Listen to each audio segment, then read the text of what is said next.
ನಡಿ ಈಗ ಶುರು ಮಾಡೋಣ. ಕೇಸರಿಯಿಂದ ಮನೋಲ್ಲಾಸ ಮನಸ್ಸು ಮತ್ತೇರಿ ಕುಣಿದಾಡಿದೆ ನೋಡು, ಮನಸ್ಸು ಮತ್ತೇರಿ ಕುಣಿದಾಡಿದೆ ನೋಡು. ಕ್ಷಣ ಕ್ಷಣವೂ ಆಚರಿಸಿ ಕೇಸರಿ ಹಬ್ಬ. ವಿಮಲ್ ಬಾಯಲ್ಲಿ ಹೇಳಿ ಕೇಸರಿ. ಶೋಭಾ ಕರಂದ್ಲಾಜೆ ಅವರಿಗೂ ಕೂಡ ಫೋನ್ ಕಾಲ್. ಈಗಾಗಲೇ ರಾಜ್ಯ ಖಾತೆ ಸಚಿವೆಯಾಗಿ ಕರ್ತವ್ಯ ನಿರ್ವಹಿಸ್ತಾ ಇದ್ದ ಶೋಭಾ ಕರಂದ್ಲಾಜೆ ಅವರಿಗೂ ಕೂಡ ಮತ್ತೆ ಕೇಂದ್ರದಲ್ಲಿ ಮಂತ್ರಿ ಸ್ಥಾನ ಫಿಕ್ಸ್. ಕೃಷಿ ರಾಜ್ಯ ಖಾತೆಯನ್ನು ನಿಭಾಯಿಸ್ತಾ ಇದ್ದವರು ಶೋಭಾ ಕರಂದ್ಲಾಜೆ ಅವರು ಬರೋಬ್ಬರಿ 9,86,000 ಮತಗಳನ್ನ ಗಳಿಸಿ ಬೆಂಗಳೂರು ಉತ್ತರ ಕ್ಷೇತ್ರದಿಂದ ಸಂಸದರಾಗಿ ಆಯ್ಕೆಯಾಗಿದ್ದಾರೆ. ಸೊ ಅವರಿಗೆ ಮತ್ತೆ ಕಾಲ್ ಹೋಗಿದೆ. ಶೋಭಾ ಕರಂದ್ಲಾಜೆ ಅವ್ರಿಗೂ ಕೂಡ ಮತ್ತೆ ಮಂತ್ರಿ ಸ್ಥಾನ ಫಿಕ್ಸ್. ರಾಜ್ಯ ಖಾತೆಯನ್ನು ನಿಭಾಯಿಸಿದ್ರು. ರಾಜ್ಯದಿಂದ ಎಷ್ಟು ಜನ ಆದ್ರು ಅಂತ ಈಗ ಕ್ಯಾಬಿನೆಟ್ಗೆ ನೋಡಿ, ಒಂದು ವಿಚಾರ, ಕ್ಯಾಬಿನೆಟ್ನಲ್ಲಿ ಕಳೆದ ಬಾರಿಯಲ್ಲಿ ಗಮನಿಸಿದಾಗ 81ವರೆಗೂ ಇದು ಕೊಡ್ಬೋದು. ಹೌದು, 29 ಜನ ಕ್ಯಾಬಿನೆಟ್ನಲ್ಲಿದ್ರು, 4ರಿಂದ 5 ಜನ ಸ್ವತಂತ್ರವಾಗಿದ್ರು. ಇನ್ನು ಉಳಿದಂತೆ ಎಲ್ಲರೂ ಕೂಡ ರಾಜ್ಯ ಖಾತೆಯನ್ನು ನಿಭಾಯಿಸಿದ್ರು. ಅದರಲ್ಲಿ ಶೋಭಾ ಕರಂದ್ಲಾಜೆ ಅವರು ಕೂಡ ಒಬ್ಬರಾಗಿದ್ರು. ಪ್ರಹ್ಲಾದ್ ಜೋಶಿ ಅವ್ರನ್ನ ಬಿಟ್ಟರೆ ಉಳಿದವರೆಲ್ಲರೂ ರಾಜ್ಯ ಖಾತೆ. ಭಗವಂತ್ ಖೂಬಾ, ನಾರಾಯಣ ಸ್ವಾಮಿ, ಶೋಭಾ ಕರಂದ್ಲಾಜೆ, ಈ ಹಿಂದೆ ಅನಂತ್ ಕುಮಾರ್ ಹೆಗಡೆ. ಸೊ ಸದ್ಯಕ್ಕೆ ಶೋಭಾ ಕರಂದ್ಲಾಜೆ ಅವ್ರಿಗೂ ಕೂಡ ಫೋನ್ ಕರೆ ಹೋಗಿದೆ. ಶೋಭಾ ಕರಂದ್ಲಾಜೆ ಅವರು ಕೂಡ ಮತ್ತೆ ಕೇಂದ್ರ ಮಂತ್ರಿ ಮಂಡಲದಲ್ಲಿ ಸ್ಥಾನ ಗಿಟ್ಟಿಸ್ಕೊಳ್ತಾರ ಅನ್ನುವಂತಹ ಕುತೂಹಲ ಇದೆ. ಕುತೂಹಲಕ್ಕಿಂತ ಯಾರಿಗೆ ಯಾವ ಖಾತೆ ಕೊಡ್ತಾರೆ ಅನ್ನೋದೇ ಈಗ ಕುತೂಹಲ ಇರುವಂಥದ್ದು. ನೋಡಿ, ಕಳೆದ ಬಾರಿ ಹಣಕಾಸು ಸಚಿವೆಯಾಗಿ ನಿರ್ಮಲಾ ಸೀತಾರಾಮನ್ ಅವರಿದ್ರು, ರಕ್ಷಣಾ ಮಂತ್ರಿಯಾಗಿ ರಾಜನಾಥ್ ಸಿಂಗ್ ಅವರಿದ್ರು, ಗೃಹ ಮಂತ್ರಿಯಾಗಿ ಅಮಿತ್ ಶಾ ಅವರಿದ್ರು, ವಿದೇಶಾಂಗ ಸಚಿವರಾಗಿ ಜಯಶಂಕರ್ ಅವರಿದ್ರು. ಈಗ ಅವ್ರಿಗೆ ಯಾವ ಹುದ್ದೆಗಳನ್ನು ಕೊಡ್ತಾರೆ ಅಂತ ಹೇಳಿ ನೋಡಿ, ಇಲ್ಲಿ ಪ್ರಮುಖವಾಗಿ ಆರೋಗ್ಯ ಹುದ್ದೆ, ಆರೋಗ್ಯ ಖಾತೆ ಮತ್ತು ಕೃಷಿ ಖಾತೆ, ಈ 2 ಖಾತೆ ಯಾರಿಗೆ ಅನ್ನೋದು ಬಹಳ ಕುತೂಹಲ ಕೆರಳಿಸ್ತಾ ಇದೆ. ಜೊತೆಗೆ ರಕ್ಷಣಾ ಖಾತೆಯನ್ನು ರಾಜನಾಥ್ ಸಿಂಗ್ ಅವ್ರಿಗೆ ಮತ್ತೆ ಕೊಡ್ತಾರಾ, ಆ ಚಾನ್ಸಸ್ ಇದೆಯಾ ನೋಡಬೇಕು. ಗೃಹ ಮಂತ್ರಿಗಳನ್ನಾಗಿ ಮತ್ತೆ ಅಮಿತ್ ಶಾ ಅವರನ್ನ ಮುಂದುವರಿಸ್ತಾರಾ, ಅದು ಕೂಡ ಕುತೂಹಲ ಇದೆ. ವಿದೇಶಾಂಗ ಖಾತೆ ನಾವು ಗಮನಿಸಿದಂತೆ ಜಯಶಂಕರ್ ಅವರು ಉತ್ತಮವಾಗಿ ನಿಭಾಯಿಸಿದರು, ಅದರಲ್ಲಿ ಯಾವುದೇ ಅನುಮಾನ ಇಲ್ಲ. ಯಾಕಂದರೆ ಒಂದಷ್ಟು ಘಟನೆಗಳು ಕೂಡ ಆಗಿತ್ತು. ಬೇರೆ ಬೇರೆ ಈ ಉಕ್ರೇನ್ ಮತ್ತು ರಷ್ಯಾ ಇನ್ಸಿಡೆಂಟ್ ಆದಾಗ ಭಾರತೀಯರನ್ನು ಭಾರತಕ್ಕೆ ವಾಪಸ್ ಕರೆತರೋದ್ರಲ್ಲಿ ಒಂದು ಮುಖ್ಯವಾದಂಥ ಪ್ರಮುಖವಾದಂಥ ಪಾತ್ರವನ್ನು ವಹಿಸಿದ್ರು ಜಯಶಂಕರ್ ಅವರು.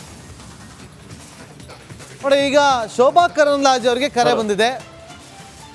ಹಾಗಾದ್ರೆ ರಾಜ್ಯದ ಪಾಲೆಷ್ಟು, ರಾಜ್ಯಕ್ಕೆ ಎಷ್ಟು ಪಾಲ್ ಸಿಗುತ್ತೆ ಅನ್ನೋದು. ಈಗ ಕುಮಾರಸ್ವಾಮಿ ಅವರು, ಬಸವರಾಜ ಬೊಮ್ಮಾಯಿ ಹಾಗೂ ಪ್ರಹ್ಲಾದ್ ಜೋಶಿ, ಇವ್ರು 3 ಜನ ಫಿಕ್ಸ್ ಅಂತ ಹೇಳಲಾಗ್ತಾ ಇದೆ. ಸಂಭಾವ್ಯ ಮತ್ತೊಮ್ಮೆ ಶೋಭಾ ಕರಂದ್ಲಾಜೆ ಅವರಿಗೆ ಮಂತ್ರಿಗಿರಿ ಪಟ್ಟ ಸಿಗುತ್ತಾ, ರಾಜ್ಯ ಖಾತೆ ಸಿಗುತ್ತಾ? ಮತ್ತೊಂದು ಅಪ್ಡೇಟ್ ಬ್ರೇಕಿಂಗ್ ಬರ್ತಾ ಇದೆ. ತೆಲಂಗಾಣದ ಕಿಶನ್ ರೆಡ್ಡಿಗೂ ಕೂಡ ಮತ್ತೆ ಸಚಿವ ಸ್ಥಾನ ಸಿಗುತ್ತಾ? ಗುಜರಾತ್ ಬಿಜೆಪಿ ಅಧ್ಯಕ್ಷ CR ಪಾಟೀಲ್ಗೂ ಕೂಡ ಕ್ಯಾಬಿನೆಟ್ನಲ್ಲಿ ಅವಕಾಶ ಸಿಗುತ್ತಾ? ಉತ್ತರ ಪ್ರದೇಶದ ಜಿತೇಂದ್ರ ಪ್ರಸಾದ್ಗೂ ಕೂಡ ಮಂತ್ರಿಗಿರಿ ಸಿಗುತ್ತೆ ಅಂತ ಹೇಳಲಾಗ್ತಾ ಇದೆ. ಪಿಲಿಭಿಟ್ ಕ್ಷೇತ್ರದಿಂದ ಗೆದ್ದಿರುವಂಥ ನಾಯಕ ತೆಲಂಗಾಣದ ಕಿಶನ್ ರೆಡ್ಡಿಗೂ ಕೂಡ ನೋಡಿ, ಬಿಜೆಪಿ ರಾಜ್ಯಾಧ್ಯಕ್ಷ CR ಪಾಟೀಲ್ ಸಕಲ ಸಿದ್ಧತೆಗಳು ನಡೀತಾ ಇದೆ.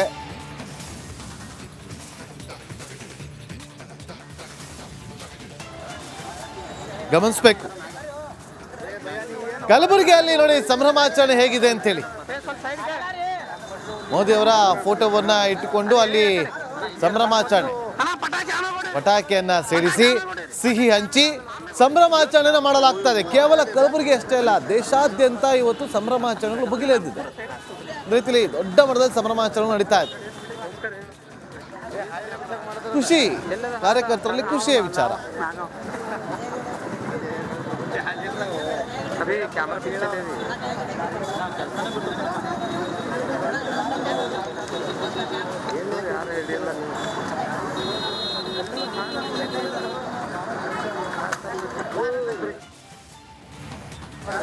ಹಲೋ ಟ್ಯಾಕ್ಸಿಯಲ್ಲಿ ಕೊಡಿಸ್ತಾರೆ ಆನಿದೆ ಅಲ್ಲ sir ಆನೇನಿದೆನಾ okay okay okay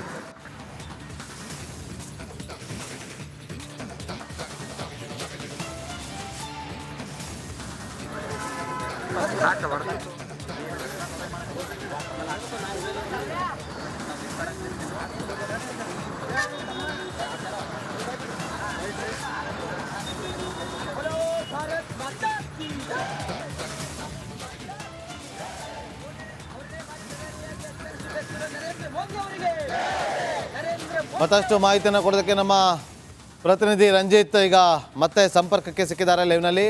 Ranjit, ರಾಜ್ಯಕ್ಕೆ ಎಷ್ಟು ಪಾಲು ಅಂತ ಪ್ರಶ್ನೆ ಬಂದಾಗ ಶೋಭಾ ಕರಂದ್ಲಾಜೆಯವರಿಗೂ ಕರೆ ಬಂದಿದೆ, ಬಸವರಾಜ ಬೊಮ್ಮಾಯಿಗೂ ಕರೆ ಬಂದಿದೆ, ಪ್ರಹ್ಲಾದ್ ಜೋಶಿ ಅವ್ರಿಗೂ ಕರೆ ಬಂದಿದೆ, ಕುಮಾರಸ್ವಾಮಿ ಅವ್ರಿಗೂ ಕೂಡ ಕರೆ ಬಂದಿದೆ. ಶೋಭಾ ಕರಂದ್ಲಾಜೆ ಯಾವ ಖಾತೆ ಕೊಡ್ಬೋದು ಅಥವಾ ಏನಾಗ್ಬೋದು? ರಾಜ್ಯಕ್ಕೆ 4 ಸ್ಥಾನಮಾನ ಸಿಗುತ್ತಾ?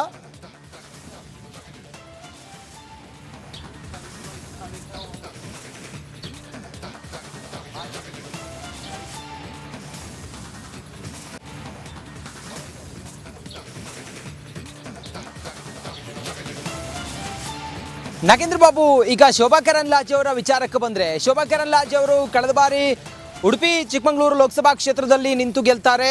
ಈ ಬಾರಿ ಅವರು ತಮ್ಮ ಕ್ಷೇತ್ರವನ್ನ ಬದಲಾಯಿಸಿಕೊಳ್ತಾರೆ. ಬೆಂಗಳೂರು ಉತ್ತರ ಲೋಕಸಭಾ ಕ್ಷೇತ್ರದಲ್ಲಿ ಸದಾನಂದ ಗೌಡರು ಸ್ಪರ್ಧೆ ಮಾಡ್ತಿದ್ರ ಕ್ಷೇತ್ರದಲ್ಲಿ ಗೆದ್ದು ಅದ್ಭುತವಾದಂಥ ಗೆಲುವನ್ನ ಸಾಧಿಸಿರುವ ಶೋಭಾ ಕರಂದ್ಲಾಜೆ ಅವರನ್ನ ಕಳೆದ ಬಾರಿ ಅವರಿಗೆ ಕೃಷಿ ರಾಜ್ಯ ಖಾತೆ ಸಚಿವರನ್ನಾಗಿ ಮಾಡಿದ್ರು, MOS ಅನ್ನಾಗಿ ಮಾಡಿದ್ರು. MOS ಅಂತ ಹೇಳಿದ್ರೆ ಯಾರು ಕ್ಯಾಬಿನೆಟ್ ದರ್ಜೆಯ ಕೃಷಿ ಮಂತ್ರಿಗಳಿರ್ತಾರೋ ಅವರ ಪರವಾಗಿ, ಅವರ ಧ್ವನಿಯಾಗಿ ಇವರು ರಾಜ್ಯದ ಖಾತೆಯನ್ನು ನಿಭಾಯಿಸುವಂಥ ಸಚಿವರು.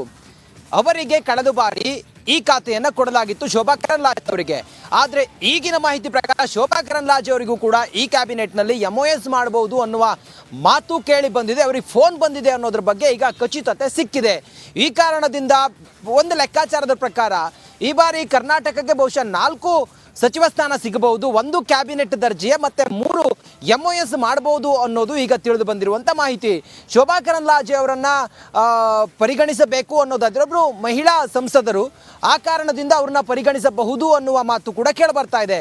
ಶೋಭಾ ಕರಂದ್ಲಾಜೆ ಅವ್ರನ್ನ ಕಳೆದ ಬಾರಿಯೇ ಸಚಿವರನ್ನಾಗಿ ಮಾಡಿದಾಗ ಮಹಿಳೆಯರಿಗೆ ನಾರಿ ಶಕ್ತಿ ಅನಾವರಣ ಅನ್ನೋ ರೀತಿಯಲ್ಲಿ ಲೆಕ್ಕಾಚಾರ ಆಗಿತ್ತು. ಈ ಬಾರಿಯೂ ಕೂಡ ಶೋಭಾ ಕರಂದ್ಲಾಜೆ ಅವರನ್ನ ಏನಾದರೂ ಮಂತ್ರಿಗಳನ್ನಾಗಿ ಮಾಡಿದ್ರು ಅನ್ನೋದಾದ್ರೆ ಅದೊಂದು ಬೇರೆ ರೀತಿ ಸಂದೇಶ ರವಾನಿಸಬಹುದು ಅನ್ನುವ ಬಿಜೆಪಿ ಲೆಕ್ಕಾಚಾರ ಆಗಿರ್ಬೋದು. ಆ ಕಾರಣದಿಂದ ಶೋಭಾ ಕರಂದ್ಲಾಜೆ ಅವರನ್ನ MOS ಮಾಡಿ ರಾಜ್ಯ ಖಾತೆ ಸಚಿವರನ್ನಾಗಿ ಮಾಡಬಹುದು ಅನ್ನೋದು ಕೂಡ ಈ ಹೊತ್ತಿನ ಮಾಹಿತಿ.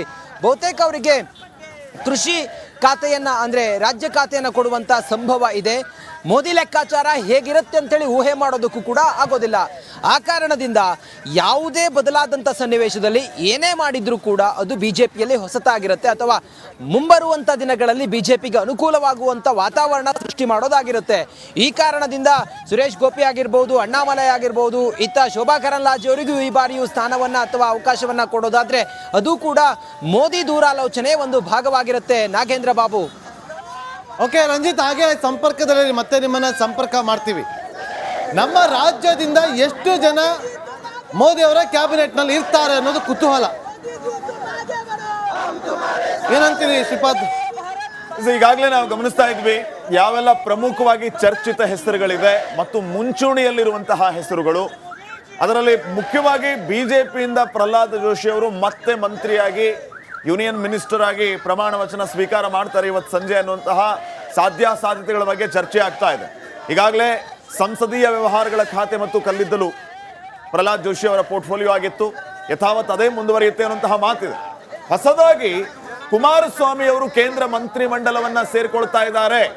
ಅದು ಅವರು ನಿರೀಕ್ಷೆ ಮಾಡಿರುವಂತಹ ಕೃಷಿ ಖಾತೆಯೇ ಅವರಿಗೆ ಬಹುತೇಕ ಲಭಿಸುತ್ತೆ ಅನ್ನುವಂಥದ್ದು ಇಲ್ಲಿ ಪ್ರಮುಖವಾದಂತಹ ವಿಚಾರ. ಇದನ್ನ ಹೊರತುಪಡಿಸಿದ್ರೆ ಬಸವರಾಜ ಬೊಮ್ಮಾಯಿ ಅವರ ಬಗ್ಗೆ, ಕುಮಾರಸ್ವಾಮಿ ಅವರ ಬಗ್ಗೆ ಮಾತಾಡಬೇಕು ನಾಗೇಂದ್ರ ಬಾಬು. ಬಸವರಾಜ ಬೊಮ್ಮಾಯಿ ಅವರ ತಂದೆ SR ಬೊಮ್ಮಾಯಿ ಅವರು ಕೂಡ HRD ಮಿನಿಸ್ಟರ್ ಆಗಿದ್ರು 1996ರಿಂದ 98ರ ಅವಧಿಯಲ್ಲಿ. ಇದೇ ದೇವೇಗೌಡರು ಅವಾಗ ಪ್ರಧಾನಮಂತ್ರಿ ಆಗಿದ್ರು. ಈಗ ಅವರ ಮಕ್ಕಳಾಗಿರುವಂತಹ ಕುಮಾರಸ್ವಾಮಿ ಅವರು ಮತ್ತು SR ಬೊಮ್ಮಾಯಿ ಅವರ ಮಗ ಆಗಿರುವಂತಹ ಬಸವರಾಜ ಬೊಮ್ಮಾಯಿ ಅವರು ಪಾರ್ಲಿಮೆಂಟ್ ಅಲ್ಲಿ ರಿಪ್ರೆಸೆಂಟ್ ಮಾಡ್ತಾ ಇದ್ದಾರೆ ನಮ್ಮ ರಾಜ್ಯವನ್ನ.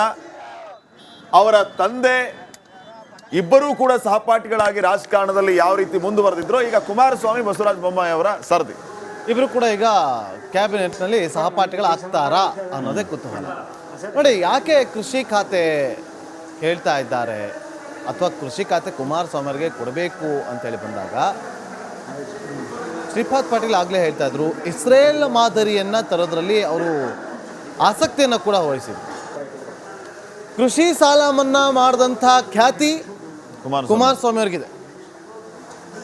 ರೈತನ ಮಗ, ತಾನು ಕೂಡ ರೈತ ಅಂತ ಹೇಳಿಕೊಳ್ಳುವಂಥ ಕುಮಾರಸ್ವಾಮಿ ಅವರು. ಹಾಗಾಗಿ ನೋಡಿ, ಮಣ್ಣಿನ ಮಗ ಅಂತ ಕರೆಸ್ಕೊಳ್ತಾರೆ. ಜೊತೆಗೆ ಉತ್ತರ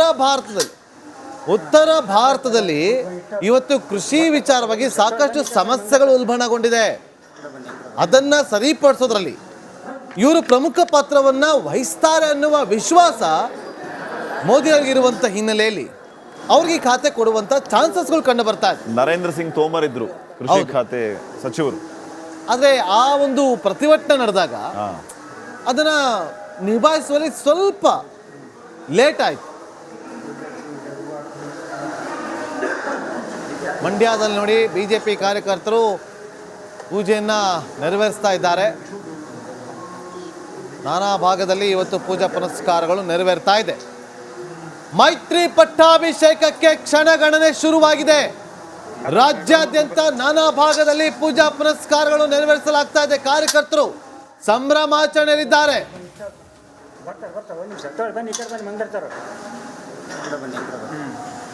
ವಿದ್ಯಾಶಂಕರ ಶ್ರೀಗಳು ಮಾತಾಡಿದ್ದಾರೆ, ನೋಡೋಣ. ಮೋದಿಯವರು 3ನೇ ಬಾರಿಗೆ ಪ್ರಧಾನಮಂತ್ರಿ ಆಗ್ತಾ ಇದ್ದಾರೆ. ನಮಗೆಲ್ಲ ಖುಷಿ ತಂದಿದೆ. NDA ಸರ್ಕಾರ ಬಹುಮತ ಬಂದು ಮೋದಿಯವರು 3ನೇ ಬಾರಿಗೆ ಪ್ರಧಾನಮಂತ್ರಿ ಆಗ್ತಾ ಇರೋದು ಭಾರತ ದೇಶದ ಹೆಮ್ಮೆ. ಇದು 1965 ನಂತರ ಮತ್ತೆ ಮೊದಲ ಬಾರಿ ಒಂದೇ ಸರ್ಕಾರ 3ನೇ ಬಾರಿ ಸರ್ಕಾರವನ್ನು ರಚಿಸಿದ ಮೊದಲನೇ ಬಾರಿ ಇದು.